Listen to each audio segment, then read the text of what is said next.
going around about what this new Star Trek movie might be about. And let's see, this is the first time I'm going live on the phone here, so bear with me a second here.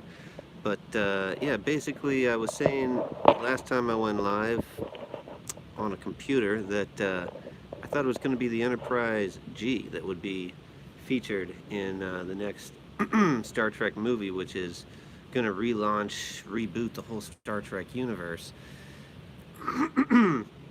And then I realized that actually the Enterprise G, whoops, that's the one that we see at the end of Star Trek Picard, that Annika is the captain of Seven of Nine. And so then it got me thinking maybe I was wrong.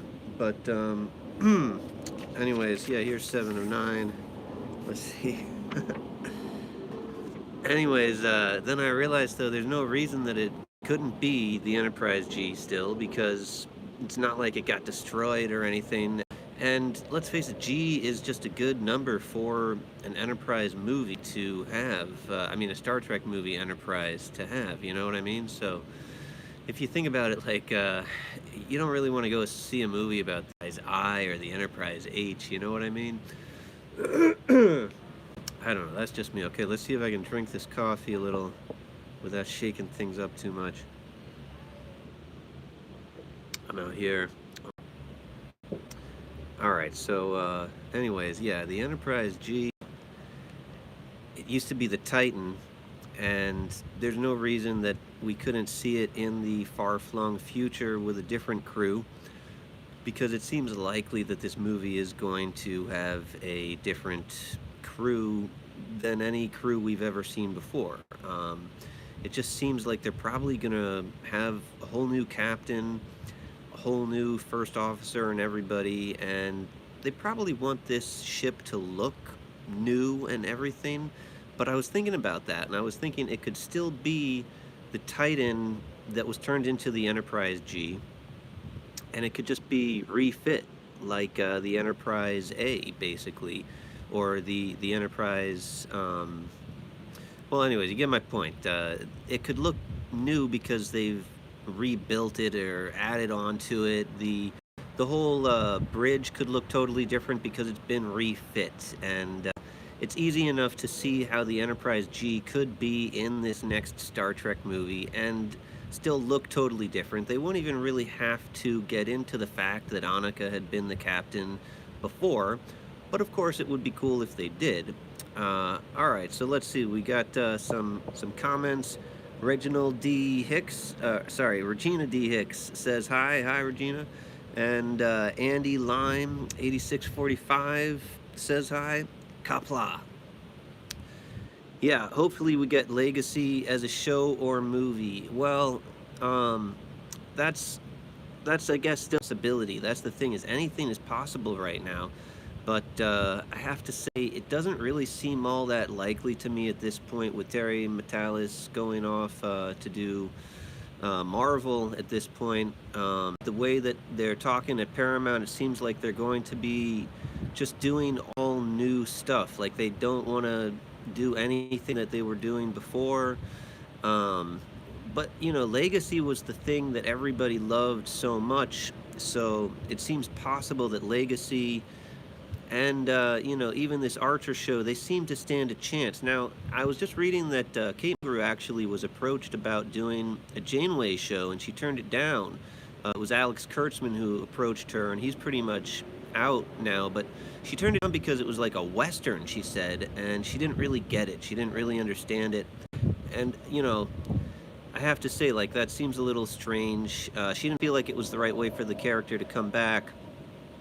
But that's the thing I've been thinking recently, guys, that it seems like what Paramount's doing is they're going to relaunch Star Trek in such a way that they're not really going to be looking to bring back any of the old people from the 90s shows or whatever. And, you know, it's interesting to think that we might end up having, you know, a whole new universe, basically, or they may try to say that it is still the same universe. Save Vulcan, yeah. I was just thinking, you know, I would love to see a universe where Vulcan was still a planet. Was featured in the whole storyline where there were still Vulcans and everything. I was actually thinking, we had this whole storyline, of course, with Annika and Star Trek Picard season 3, but I kind of was watching Voyager then yesterday, and I was thinking it would have been nice to see Annika actually like go to Vulcan and I don't know, maybe even marry a Vulcan and just sort of settle into being more like that, the way that she was on Voyager, and not doing this whole like, oh, I gotta be more human and wild and crazy the way that they did her on Picard. But I did like season 3 of Picard, and yeah, so I think that it's possible that they'll do something that's basically in the future from Star Trek Picard season 3 for the next movie. That's what I would do, anyways, if I were these two guys. I've been watching a lot of their movies. The two who are developing this new Star Trek reboot, and it seems like their movies have a lot of comedy. They're the guys that did the Dungeons and Dragons movie recently. They did Game Night, and they did Horrible Bosses 1 and 2, and going back a little farther, The Incredible Burt Wonderstone. Although it looks like that wasn't really their idea. They were the people that were hired to write it anyways.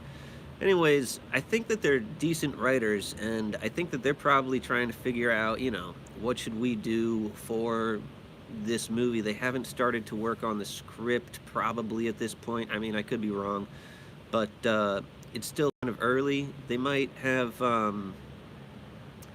you know, they might end up getting taken off of the project too at this point. It's like so early, we don't know for sure.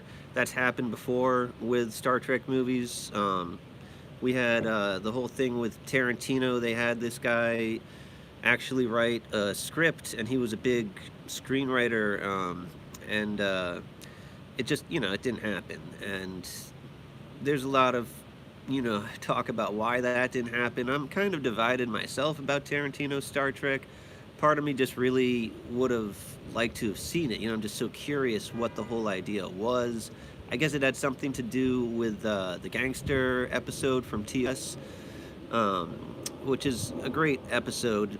But anyways, it's possible that the people who are now working on a Star Trek movie end up not doing the next Star Trek movie. But they are not only signed up to write it, they're also signed up to direct it and to have their production team produce it. So see what Regina D. Hicks has to say. The Federation is vast.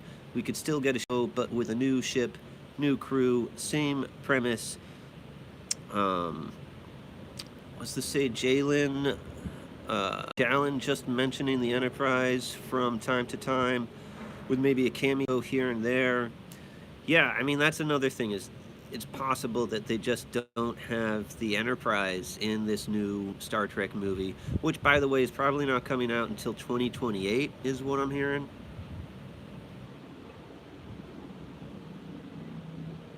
So, yeah, I'm still learning how to do this whole live thing, and I'm going to have to put a title in later, but basically the title would be, thinking about this new Star Trek movie and what's gonna be, I think it's possible that they do something like the Enterprise, like V, they could go way into the future. I was just thinking, though, all the letters like sound kind of silly, like the Enterprise L, Enterprise O, I mean, a lot of the letters in the middle there just don't really carry the oomph that, like, A, D, those are great letters, I mean, even, of course, the Enterprise B and C are pretty famous at this point. Anyways, guys, yeah, I am out here in the cold, drinking this coffee to try to stay warm, but it's getting cold itself here, this coffee.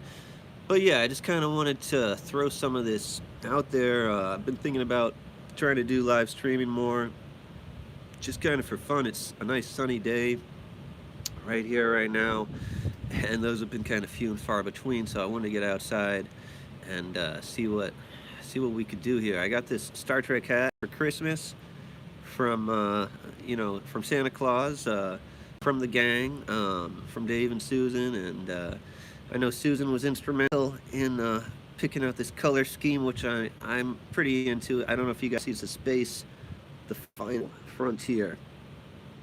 It is official Star Trek merchandise, and that's a great segue, guys. We actually could talk about how Paramount has raised the price to have a license to do Star Trek merchandise. That's something that I've had on my mind. Um, it's gone up as much as like 2,000%. I heard even 4,000% for some people. So there are a lot of people in the license. They're not going to be making official Star Trek products anymore. They're not going to be making Star Trek products at all anymore.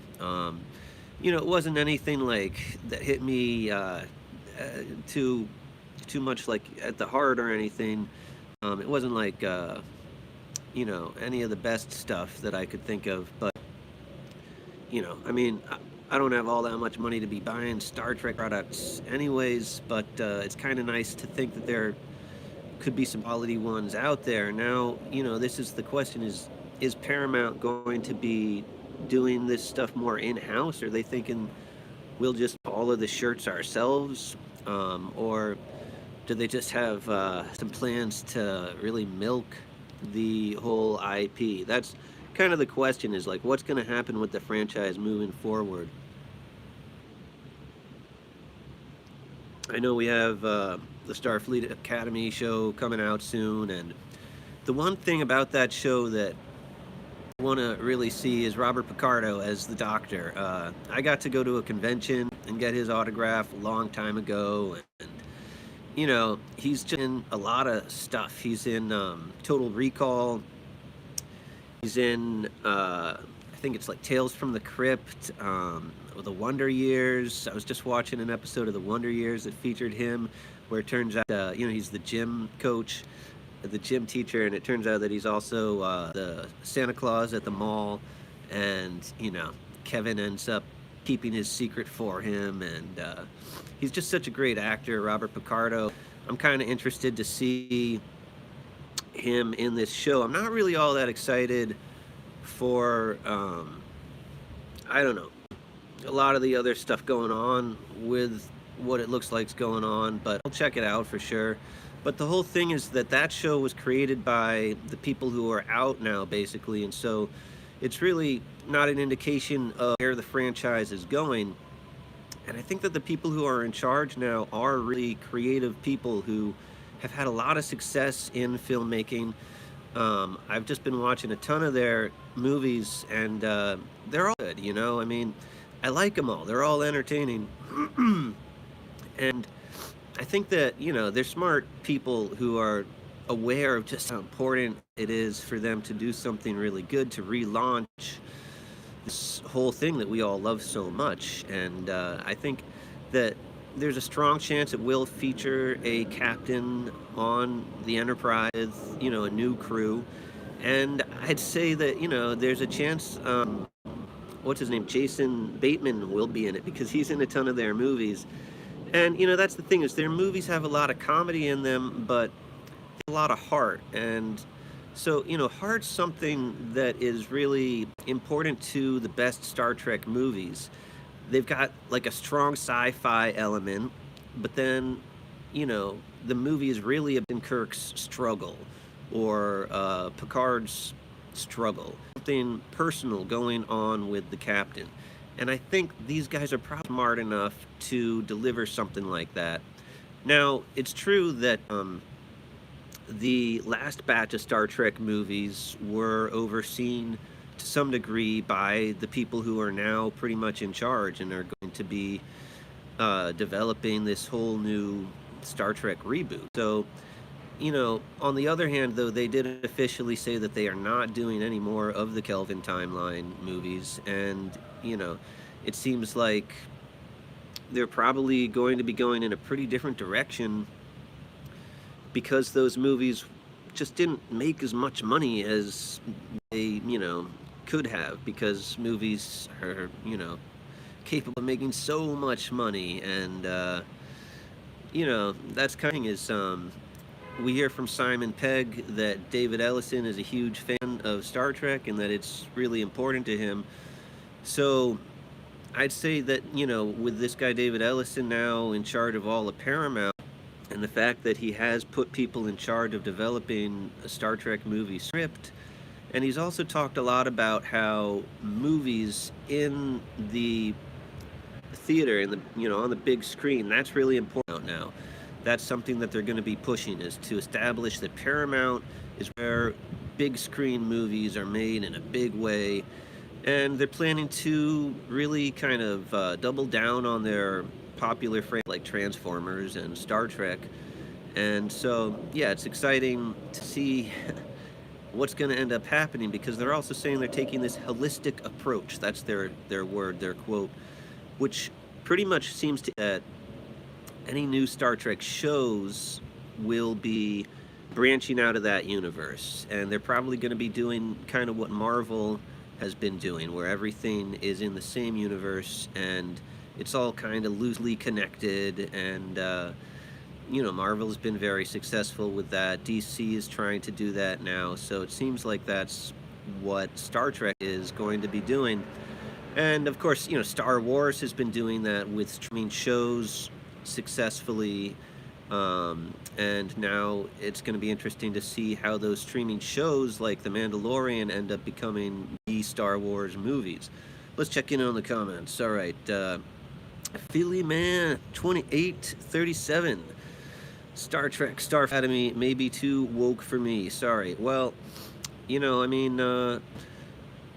hasn't come out yet, right? Like another day or two. So, I don't know. That's the way I always feel, is like, you can't really tell from the previews. Like, if you guys remember the previews for the Orville, they made it seem like it was going to be a half-hour sitcom, and then it totally... So you can't really tell. I haven't even really watched the trailers. I did like pictures for Starfleet Academy. I read like an article, because I just, I couldn't resist the other day. Everybody knows so much about this show. I try to stay in the dark about these things. But yeah, Paul Giamatti is in Starfleet Academy. I hear he's not really in it all that much, but that struck me as interesting. He's an interesting actor. I'm not really a fan of him, to be honest. He's an interesting guy, though. I hear he was like a billionaire. So, it's interesting to think about his acting career. He was in a movie that I saw a long time ago that I did really like, American Splendor. But I'm really more of a fan of the comic American Splendor, or the Harvey Pekar comic book series. If you guys ever check that out, you'll know just how great it is. And Paul Giamatti was a good actor for that film. He did a great job. He is a good actor. And anyways, that's an interesting film, because it's half documentary and half like fiction, with Paul Giamatti playing this Harvey Pekar guy. But then Harvey Pekar is interviewed in the film as well. He's an interesting guy. He was on Letterman. Check out his appearances. But actually, maybe don't, because he's really a cool guy, and then he kind of makes a fool of himself on Letterman. And, he of a fool of himself to get invited back. Anyways, he made some good points on Letterman, too, though. Very interesting, very creative guy, Harvey Pekar. He didn't draw, but he kind of revolutionized because he would just talk about ordinary little kind of stories from his life, like he got on an elevator and had a conversation, and he would get comic book artists to illustrate these stories, and sometimes they'd just be like one page. But he, early on in life, was friends with Robert Crumb, who was a very famous cartoonist, comic book artist and comic book writer. And so he did some of his first work with Robert Crumb, and that helped him to get famous enough that other artists wanted to work with him. Yeah, I've been reading some Star Trek comic books. I kind of found some random ones from the 90s that I was reading, and a lot of interesting, fun stuff in that, guys. Oh yeah, also I wanted to say, I just got this for Christmas, Patrick Stewart's book, and I'm going to be reading this and trying to, pull out some of the good stories and talk about them in videos and stuff, guys. Please do check out all of the videos I've been doing recently. I've got one about Patrick Stewart's audition for TNG and how they had him wear a wig. I should have mentioned in that video that after the audition, the president of Paramount said, yeah, let's go with Patrick Stewart, but one note, lose the wig. Anyways, guys, I should probably get going here. Let's see another comment here to, let's see, Andy Lim, 8645, Censored is a great film with Robert Picardo. Okay, cool, I'll check that out, yeah. Let's see, also, Mega Shark versus Crocosaurus, not so much. Oh, okay, is that another one with Picardo? Let's see, Viking Lloyd says, we are on the cusp of evolution, a fork in the road, where on a desert planet, the only choice will be to become a lizard or a cyborg. Yeah, I mean, I've been saying that for years. Anyways, guys, I'm going to wrap it up here because my phone's dying and I got to go to work. So, anyways, Kapla, live long and prosper, and thanks so much for being with us. All right, see ya. How do I turn this off?